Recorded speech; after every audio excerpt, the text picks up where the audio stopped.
Hello everyone, welcome and welcome back to your educational platform DLED teachers.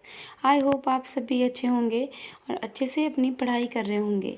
DLED first semester का जो हमारा second paper है वो शिक्षण अधिगम के सिद्धांत का है, जिसमें आज हम अपना 4th चैप्टर डिस्कस करने वाले हैं। इससे पहले की क्लासेस में 3rd चैप्टर तक हम अपने सिलेबस को कवर कर चुके हैं।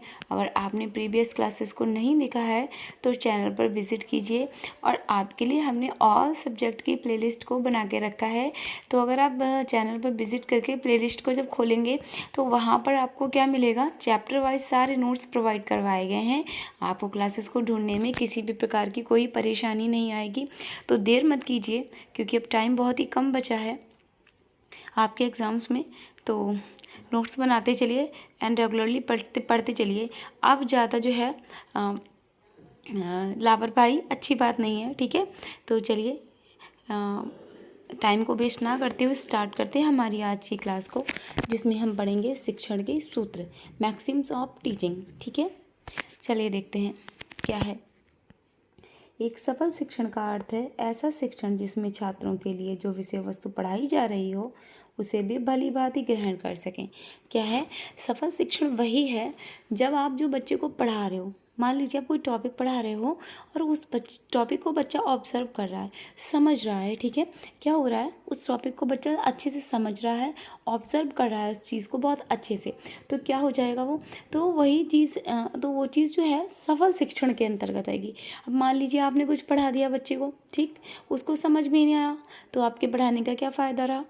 कुछ भी नहीं। आप चाहें 1 घंटे बोले हो लेक्चर, आपने 30 मिनट्स का लिया हो, 40 मिनट्स का लिया हो, 45 मिनट्स का लिया हो, कितना भी बड़ा और कितना भी छोटा लेक्चर आपने लिया हो, अगर आप बच्चे को समझाने में असफल रहे हैं तो आपका वो लेक्चर या पढ़ाना व्यर्थ है, ठीक है। तो यही कहते हैं शिक्षण सूत्र।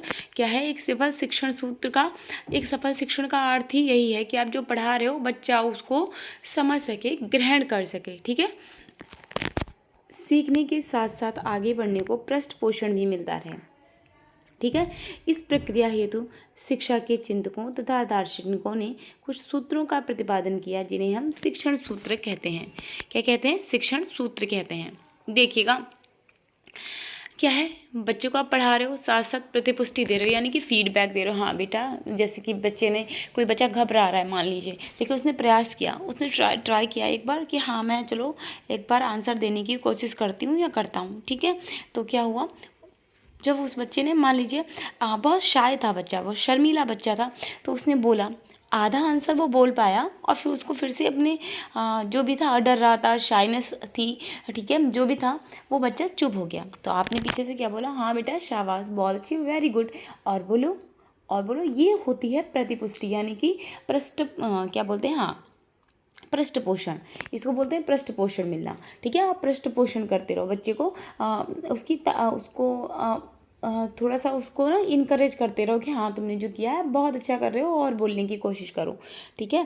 तो क्या हुआ, कुछ शिक्षा के चिंतक हुए हैं और दार्शनिक हुए हैं जिन्होंने शिक्षण को बेहतर बनाने के पर्पज से शिक्षण सूत्रों का क्या हुआ है, प्रतिपादन किया है, ठीक है। चलिए आगे देखते हैं।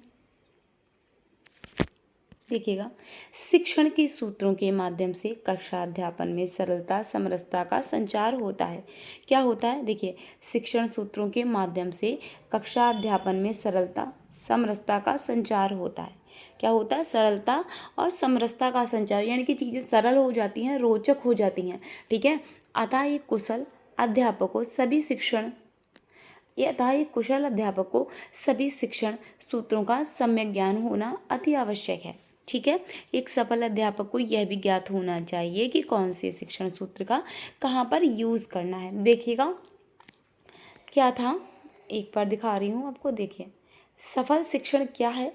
सफल शिक्षण वो है जो आप क्लास में खड़े होकर बच्चे को पढ़ा रहे हो और बच्चा उस चीज़ को ग्रहण कर रहा है, समझ पा रहा है, ठीक, और बच्चे को आप साथ साथ पृष्ठ पोषण भी दे रहे हो कि हाँ बेटा शाबाश, तुमने बहुत अच्छा किया और करने की कोशिश करो, तुम कर लोगे, ठीक है। तो फिर शिक्षा की प्रक्रिया में सरलता और समरसता को लाने के पर्पज से, कि कहीं ऐसा ना हो जाए शिक्षा बहुत बोझ की जैसी लगने लगी, तो कुछ चिंतक और कुछ दार्शनिक हुए जिन्होंने शिक्षण सूत्रों का प्रतिपादन किया किस पर्पज से, जिससे शिक्षा में सरलता और समरसता आ सके शिक्षण में। ठीक है। और एक कुशल अध्यापक के अंदर क्या होना चाहिए, एक अच्छे अध्यापक के अंदर ये होना चाहिए कि उसे शिक्षण सूत्रों का ज्ञान होना चाहिए, अच्छे से ज्ञान होना चाहिए, और उसे ये भी पता होना चाहिए कि उसको कौन से शिक्षण सूत्र का यूज़ किस सिचुएशन में, यानी कि किस कंडीशन में कहाँ पर करना है। ठीक है। चलिए आगे देखते हैं। फ्रॉबल क्या कहते हैं, फ्रॉबल क्या कहते हैं शिक्षण सूत्रों के बारे में देख लेते हैं। शिक्षण का उद्देश्य है एक से अधिक पाना, क्या है, मैं एक से बोली हूँ। शिक्षण का उद्देश्य है अधिक से अधिक पाना, ना कि अधिक से अधिक खोना। शिक्षण सूत्र बच्चों को अधिक से अधिक ग्रहण करने के योग्य बनाते हैं। ठीक है। क्या कहते हैं फ्रॉबल, जो शिक्षण है उसका उद्देश्य ये है कि बच्चा अधिक से अधिक ग्रहण कर सके, अधिक से अधिक ज्ञान अर्जित करे। मान लीजिए आपने ऐसे पढ़ाया, इतनी चीज़ें टफ कर दी, इतनी लेंदी कर दी चीज़ें कि बच्चा, आपने जितना पढ़ाया उतना उसके दिमाग में ना पिछला भूल गया, खो गई वो चीज़ें। तो ये नहीं होना चाहिए। फ्रॉबल यही कहते हैं कि शिक्षण का जो उद्देश्य है वो यही है कि अधिक से अधिक कैसे बच्चे को ज्ञान कराया जाए। ये नहीं कि बच्चा खोता जा रहा है, आगे का पढ़ रहा, पीछे का भूलता जा रहा, ये चीज़ें नहीं होनी चाहिए शिक्षण के अंतर्गत। ठीक है। रेमंड ने क्या कहा है, 2018 में रेमंड के अनुसार डेफिनेशन आपसे पूछी गई थी शिक्षण सूत्रों की। ठीक है। देखते हैं। शिक्षण सूत्र पथ प्रदर्शन करते हैं जिसमें सिद्धांत से व्यवहार में सहायता की अपेक्षा की जाती है। क्या करते हैं शिक्षण सूत्र, पथ प्रदर्शन करते हैं, यानी कि आपको रास्ता दिखाते हैं। ठीक है। मोटिवेट करते हैं आपको कि हाँ ये चीज़ अब ऐसे होगी, इस तरीके से करनी है। ठीक है। तो ये कहते हैं हमारे रेमंड जी। चलिए आगे देखते हैं। रेमंड महोदय कहते हैं ये। चलिए अब हम देखेंगे प्रमुख शिक्षण सूत्र। देखिए 2016, 17, 18 और 22 में आपसे क्वेश्चन लगातार बन रहा है, कहाँ से, शिक्षण सूत्रों से। और ये इस टॉपिक से क्वेश्चन आएगा एंड 101% आएगा। ठीक है। क्योंकि पर ईयर आता है तो इस बार भी आएगा। चलिए देखते हैं। कक्षा शिक्षण में निम्नलिखित शिक्षण सूत्रों का प्रयोग किया जाता है।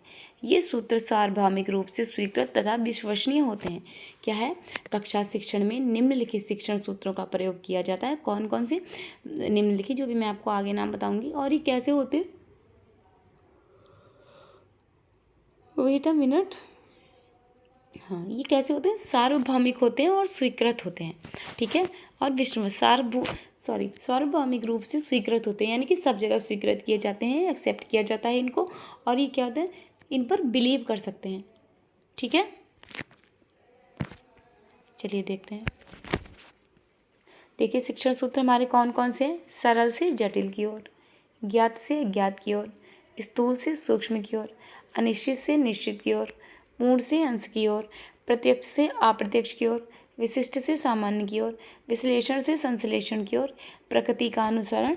देखिए कौन सा है, सरल से जटिल की ओर शिक्षण सूत्र है, ज्ञात से अज्ञात की ओर है, स्थूल से सूक्ष्म की ओर है, अनिश्चित से निश्चित की ओर है, पूर्ण से अंश की ओर है, प्रत्यक्ष से अप्रत्यक्ष, यानी कि इसको हम मूर्त से अमूर्त भी बोलते हैं। ठीक है। विशिष्ट से सामान्य की ओर, विश्लेषण से संश्लेषण की ओर। ठीक है। प्रकृति का अनुसरण, और क्या है, अनुभव से तर्क की ओर। क्या है, अनुभव से तर्क की ओर। और क्या है, मनोवैज्ञानिक से तर्कात्मक क्रम की ओर। ठीक है। कितने हमारे टोटल मिला के 11 हमारे शिक्षण सूत्र हैं। चलिए देख लेते हैं हम इनको अच्छे से एक्सप्लेन करके। चलिए देखिएगा, सरल से जटिल की ओर क्या कहता है शिक्षण सूत्र। देखिए सरल से जटिल शिक्षण सूत्र, आपको नाम से ही क्लियर हो रहा होगा कि शिक्षण सूत्र क्या कहता है। ये कहता है कि बच्चे को क्या करना है, आपको पहले सरल चीज़ें, यानी कि जो चीज़ें बिल्कुल सरल हैं आपको वो समझानी है। फॉर एग्जांपल आपको पहले 1 2 3 यानी कि गिनतियाँ पढ़ानी है, देन उसके बाद में मैथमेटिक्स में आगे बढ़ना है आपको। ठीक है। तो यही कहता है सरल से जटिल की ओर शिक्षण सूत्र, कि बच्चों को पहले सरल तथ्यों को की जानकारी दीजिए, फिर धीरे धीरे आप जटिल अवधारणाओं की तरफ बढ़िए। ठीक है। देखते हैं। इस सूत्र का आशय यह है कि छात्रों को पहले सरल फिर जटिल बातों की जानकारी दी जाए, जिससे पाठ व विषय में उनकी रुचि व ध्यान लगा रहे। क्या है? पाठ और विषय में उनकी रुचि और ध्यान लगा रहे। हाँ, आगे देखते हैं। यह क्रम बाल विकास के अनुकूल है व मनोवैज्ञानिक है, क्योंकि बच्चा आयु बढ़ने व मानसिक विकास के साथ जटिल बातों को भी समझने लगता है। यदि अध्यापक प्रारंभ में ही जटिल बातों को छात्रों के सामने बताने लगे तो बच्चे उसे समझने में असमर्थ रहेंगे। क्या रहेंगे? असमर्थ रहेंगे। देखिए क्या है, क्या बताया गया है सरल से जटिल की ओर, कि पहले बच्चों को आप सरल बातों की जानकारी दीजिए, ठीक है। फिर उसके बाद में धीरे धीरे क्या करना है, इससे क्या हो जाएगा, जब सरल चीज़ों की जानकारी देंगे तो बच्चों को जब चीज़ें समझ में आएंगी तो वो रुचि लेंगे, इंटरेस्ट लेंगे, ठीक है। जो आप टॉपिक पढ़ा रहे हो उसमें इंटरेस्ट लेंगे, बच्चे बोर नहीं होंगे। तो फिर जब बच्चे इंटरेस्ट लेंगे फिर क्या होगा। और देखिए बाल विकास के अंतर्गत भी यही बात कही जाती है कि बच्चों को पहले सामान्य सी सरल सी चीज़ें बताइए, तो उसके बाद अब जटिल अवधारणाओं की तरफ बढ़िए, ठीक है। क्योंकि क्या होता है, जब बच्चा छोटा होता है ना तो उसका माइंड उतना डेवलप नहीं होता है, तो जैसे जैसे उसकी एज बढ़ती है वैसे वैसे उसका मानसिक विकास भी होता है। तो वो धीरे धीरे क्या होता है, धीरे धीरे वो अपने आप सिखाते जाओगे, एज के अकॉर्डिंग वो जटिल चीज़ों को भी सीख जाएगा धीरे धीरे। लेकिन ये नहीं है कि फर्स्ट स्टैंडर्ड का बच्चा है आप एकदम से जाके उसको क्या करा रहे हो, भाग करा रहे हो, ठीक है। एकदम से आप जाके उसको ठीक है दशमलव वाली या वो हासिल की प्रक्रिया वाला जोड़ घटाना करा रहे हो, ठीक है। तो क्या हो जाएगा, इसमें बच्चा घबरा जाएगा और उसको समझ भी आना नहीं है, क्योंकि बच्चा बहुत छोटा है, उसको जब गिनतियाँ ही नहीं आती हैं पहले से, जब गिनतियाँ नहीं आएंगी बच्चे को तो वो कैसे क्वेश्चन सॉल्व करेगा। तो इसीलिए कहा गया है पहले आप छोटी छोटी यानी कि सरल सरल, छोटी बोली हूँ, पहले आप सरल सरल यानी कि इसी चीज़ों में इजी टू हार्ड वे में बढ़िए। पहले आपको इजी चीज़ें पढ़ानी है बच्चे को, देन धीरे धीरे धीरे धीरे टफ की तरफ आपको बढ़ना है, ठीक है।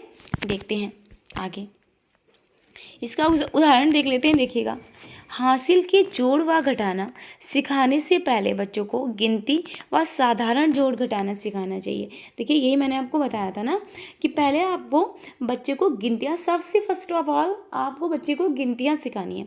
जब गिनतियाँ सीख जाएगा तो आप धीरे धीरे जोड़ और घटाना बहुत ही सिंपल, 1 डिजिट के 2 डिजिट के ऐसे करवाइए, ठीक है। जब बच्चा वो सीख जाएगा फिर आपको हासिल वाले जोड़ घटाने की तरफ बढ़ना है, ठीक। आगे बढ़ते हैं।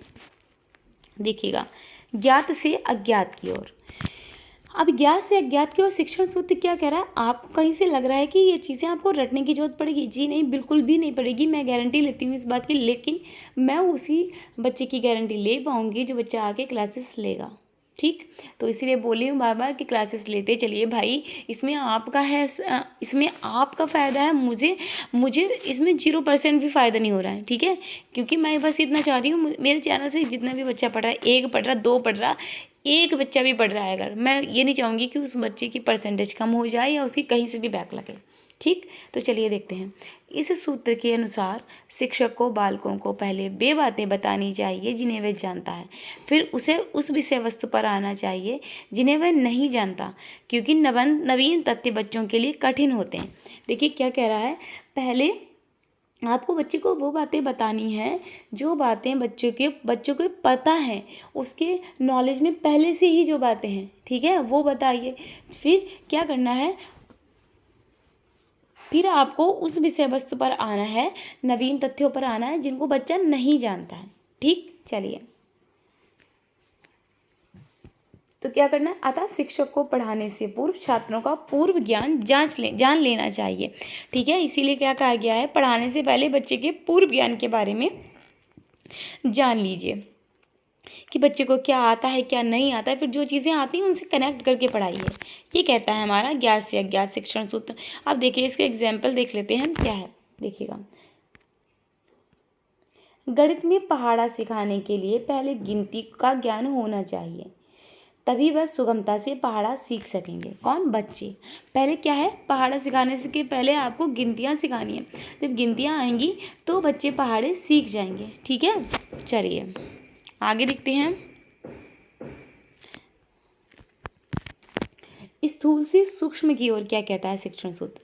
देखिएगा, बच्चों के शारीरिक विकास के साथ साथ उनका मानसिक विकास भी होता है। क्या होता है? शारीरिक विकास के साथ साथ मानसिक विकास भी होता है।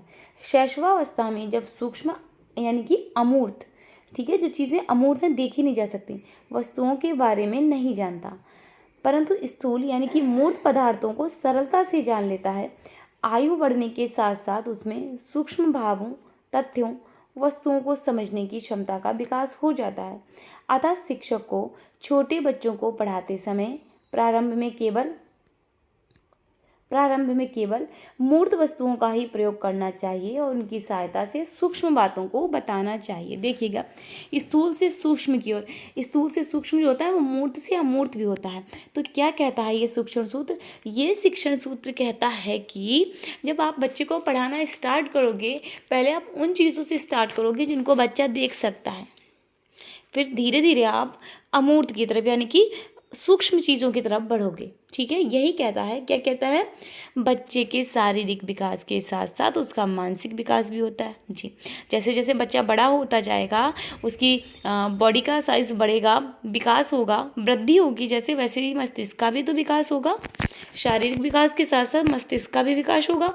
तो उसमें क्या हो जाएगा, जब बच्चा छोटा होता है यानी कि सहस्मावस्था में होता है, ठीक है, तो क्या होता है, अमूर्त वस्तुओं के बारे में बिल्कुल नहीं जानता बच्चा। जिन चीज़ों को देखा नहीं उनके बारे में क्या जानेगा बच्चा, पर वो जिन चीज़ों को देख रहा है, ठीक है, उनके बारे में जानता है। और क्या है, आयु बढ़ने के साथ साथ वो सूक्ष्म चीज़ों को भी समझने लगता है। ठीक है, तो शिक्षक को इसीलिए क्या कहा गया है कि छोटे बच्चों को पढ़ाते समय पहले क्या है, मूर्त वस्तुओं का यूज़ कीजिए पढ़ाने के लिए। फिर जब उन मूर्त वस्तुओं को बच्चा समझने लगे, फिर आप अमूर्त तथ्यों की तरफ बढ़िए। ठीक है, ये कहता है हमारा स्थूल से सूक्ष्म की ओर शिक्षण सूत्र। ठीक है, चलिए आगे देखते हैं। अब देखिएगा क्या है इसका उदाहरण। देखिएगा उदाहरण, गणित में जोड़ घटाना सिखाने के लिए गेंद, गोली, कंकड़ आदि का प्रयोग किया जा सकता है। हाँ देखिए, बच्चों ने नहीं देखा ना कि ये कैसा है। मान लीजिए अब क्या करेंगे आप, आपने, बच्चा छोटा है, उसने कभी एक की संख्या बना के नहीं देखी, ठीक है, तो उसके लिए अमूर्त हो गया एक तरीके से। आपने क्या किया, आप गोलियां ले आए, आपने कहा ये देखो, ये क्या है, एक गोली है, इसको हम लिखेंगे एक, इसको मैथ में ऐसे लिखते हैं, ये दो गोलियां हैं, इनको हम लिखेंगे दो। ठीक है, आप ऐसे सिखा रहे हो बच्चों को। ठीक है, अब देखते हैं भूगोल में क्या है। भूगोल में नदी, पर्वत, समुद्र, झीलों, तालाबों, कुओं आदि का प्रत्यक्ष प्रदर्शन या फिर मॉडल, चित्र, चार्ट आदि के माध्यम से सरलता पूर्वक करवाया जा सकता है। जैसे भूगोल पढ़ाना है आपको बच्चों को, आपने प्रत्यक्ष रूप से नदी दिखा दी बच्चों को, झीलें दिखा दी, तालाब दिखा दिए, कुएं दिखा दिए। अगर आप ऐसी जगह पे हैं जहाँ पर ये सब दिखाना संभव नहीं है, तो आपने क्या यूज़ कर लिया, आपने किसी वीडियो क्लिप की सहायता से दिखा दिया बच्चे को। अब तो वीडियो क्लिप्स है ना, तो आपने वीडियो क्लिप्स की, आपने यूट्यूब खोला और बच्चे को दिखा दिया। अब बच्चे ने मूर्त रूप से चीज़ें देख ली, या फिर आपने मॉडल पे दिखा दिया, आपने वो बना दिया, क्या कहते हैं, चार्ट बना दिया, चित्र बना दिया। और सबसे बेस्ट वे है जो आजकल, आप वीडियो दिखाइए बच्चे को, बच्चा उसको बहुत ही आनंद से सीखेगा उसके साथ, क्योंकि बच्चे को इंटरेस्ट भी आएगा जब चीज़ें देखेगा, बोलता हुआ, चलता हुआ, सब, तो उसमें ज़्यादा इंटरेस्ट आएगा। ठीक है, चलिए आगे देखते हैं। देखिएगा, हाँ मैंने अभी आपको बताया था ना, किसको, स्थूल से सूक्ष्म की ओर को मूर्त से अमूर्त शिक्षण सूत्र के नाम से भी जाना जाता है। ठीक है, आगे देखते हैं। अनिश्चित से निश्चित की ओर। देखिएगा, प्रारंभ में बच्चों को किसी घटना, तथ्य, वस्तु का स्पष्ट ज्ञान नहीं होता। क्या है, जब बच्चा छोटा होता है तो प्रारंभ में उसे किसी भी चीज़ के बारे में, किसी भी घटना, किसी तथ्य के बारे में क्या होता है, स्पष्ट ज्ञान नहीं होता। ठीक है, अनुभव, परिपक्वता के अभाव में, ठीक है, क्या होता है, देखिए अभी मैं आपको आगे दिखा रही हूँ। देखिए क्या होता है, प्रारंभ में बच्चों को किसी घटना, तथ्य, वस्तु का स्पष्ट ज्ञान नहीं होता। अनुभव, परिपक्वता के अभाव व कल्पना की अधिकता के कारण। देखें, जब बच्चा छोटा है तो उसको क्या है, किसी भी घटना, किसी भी तथ्य के बारे में स्पष्ट ज्ञान नहीं होगा। क्या नहीं होगा, स्पष्ट ज्ञान नहीं होगा। लेकिन वो सोचेगा, बहुत छोटा बच्चा है, बहुत सोचता है, ठीक है, बहुत सोचेगा, तो क्या हो जाएगा, बच्चा बहुत सोचेगा और परिपक्वता का अभाव होगा, तो क्या करेगा, अपने माइंड में 50 तरीके के तर्क लगाएगा, ठीक है, इमेजेस बनाएगा, उस पर थॉट्स बनाएगा, ठीक है, सोचता रहेगा उस पर। तो क्या है, अधिकता के कारण क्या करता है, उसके मन में कुछ विचार बना लेता है, ठीक है, जो अस्पष्ट एवं अनिश्चित होते हैं, अस्पष्ट होते हैं और अनिश्चित होते हैं, और कई बार गलत भी हो सकते हैं। कैसे हो सकते हैं? गलत भी हो सकते हैं कई बार। ठीक है, देखते हैं आगे। तो शिक्षक को क्या करना चाहिए? शिक्षक को करना चाहिए कि वह उनके अनिश्चित ज्ञान को स्पष्ट व निश्चित करें तथा गलत धारणाओं जानकारियों में भी सुधार करें। मान लीजिए छोटा बच्चा है, वो किसी तथ्य और किसी घटना के बारे में नहीं जानता, लेकिन क्या किया उसने क्या किया, देखिए उसने एक बात, मान लीजिए जैसे बच्चा है, ठीक है, उसने एक बाबा को देख लिया, ठीक है, जैसे कि एक ऐसे व्यक्ति को देख लिया जिसकी बड़ी बड़ी सी दाढ़ी है, ठीक है, बहुत बड़ी बड़ी सी दाढ़ी है, गंदे से कपड़ा पहना है वो, ठीक है, और उसने किसी को मारा, ठीक है, उसने दूसरे बच्चे को मारा, ठीक, एक छोटा बच्चा है, उसने एक ऐसे व्यक्ति को देखा जो देखने में भी बहुत भयानक सा लग रहा है, ठीक है, बड़ी बड़ी सी दाढ़ी है, गंदे गंदे से कपड़े पहना है वो, और उसने क्या किया, एक बच्चे को मारा उसके सामने, ठीक। अब वो बच्चा क्या करेगा, वो उसने देख लिया, प्रत्यक्ष देखा उसको, अब वो अपने दिमाग में क्या लगाएगा, इसने मारा, ये बहुत गंदा था, और क्या सोचेगा, इनका हुलिया ऐसा ऐसा था, ठीक है। अब वो क्या करेगा, उस टाइप के हर व्यक्ति को जो उसको उस हुलिये में दिखेगा वो गलत समझेगा बच्चा, ठीक है, क्योंकि बहुत ओवर थिंकिंग करेगा, मन में विचार बनाएगा, खुद भी डरेगा वैसे लोगों से,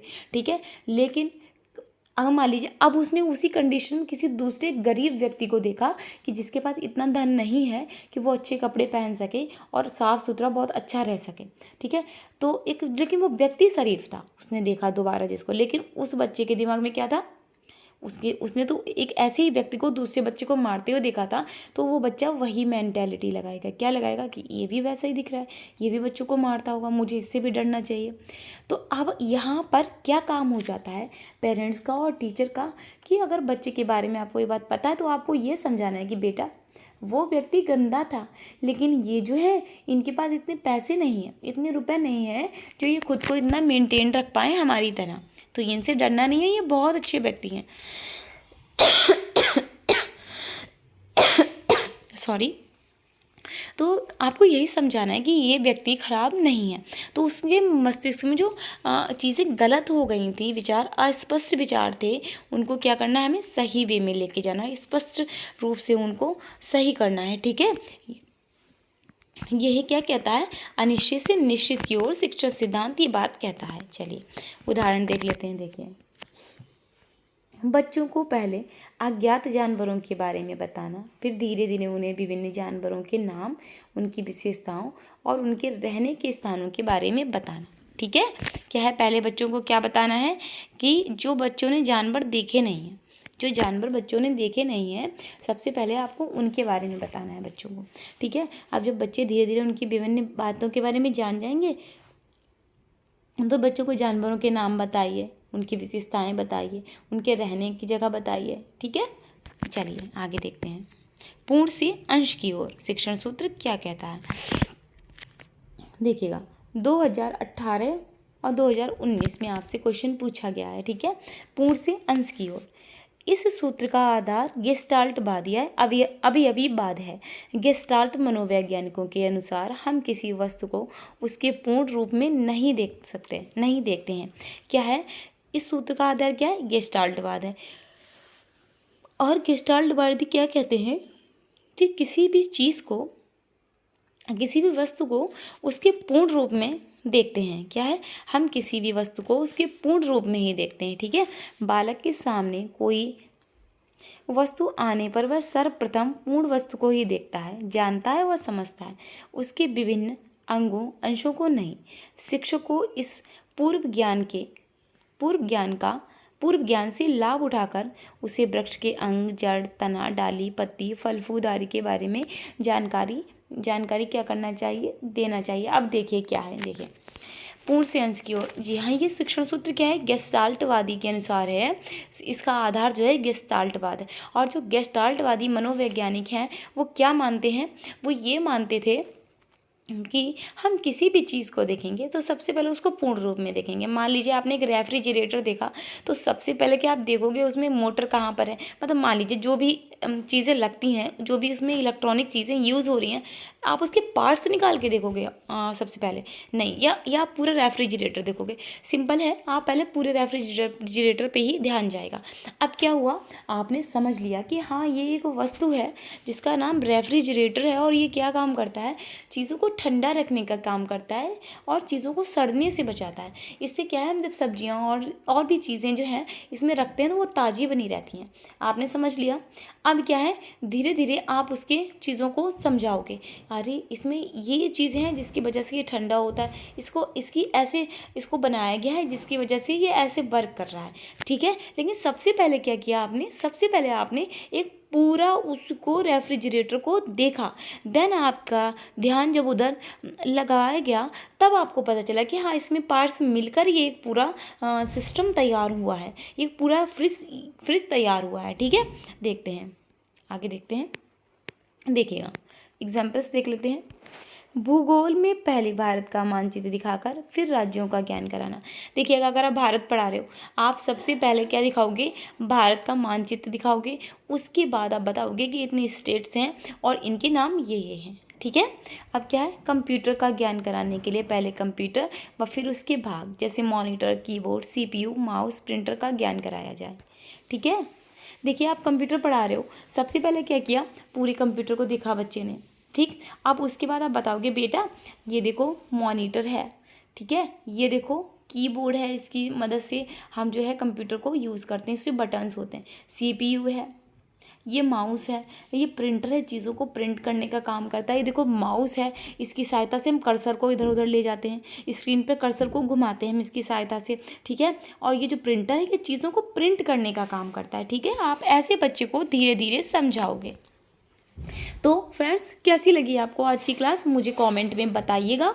और आप लोग नोट्स बनाते चलिए, मैं आपसे बार बार कहती हूँ आप लोग नोट्स बनाते चलिए, क्योंकि आपके एग्ज़ाम्स जो हैं अगस्त के अंतिम सप्ताह में प्रस्तावित हैं, ठीक है। तो अब ज़्यादा टाइम बचा नहीं है, पढ़ लीजिए, सीरियस हो जाइए, ठीक। और क्या करना है आपको, अगर क्लासेस अच्छी लगती हैं तो क्लासेस को लाइक कीजिए भाई, बहुत कंजूसी करते हैं आप लोग, क्लासेस को लाइक कीजिए और अपने फ्रेंड्स ग्रुप में भी क्लास को शेयर कीजिए। एंड चैनल को सब्सक्राइब करना मत भूलिएगा और बेल आइकॉन को भी प्रेस करिए। तो मिलते हैं हमारी नेक्स्ट क्लास में, तब तक आप लोग अपना ध्यान रखिएगा। Take care, bye bye, see you soon, bye bye.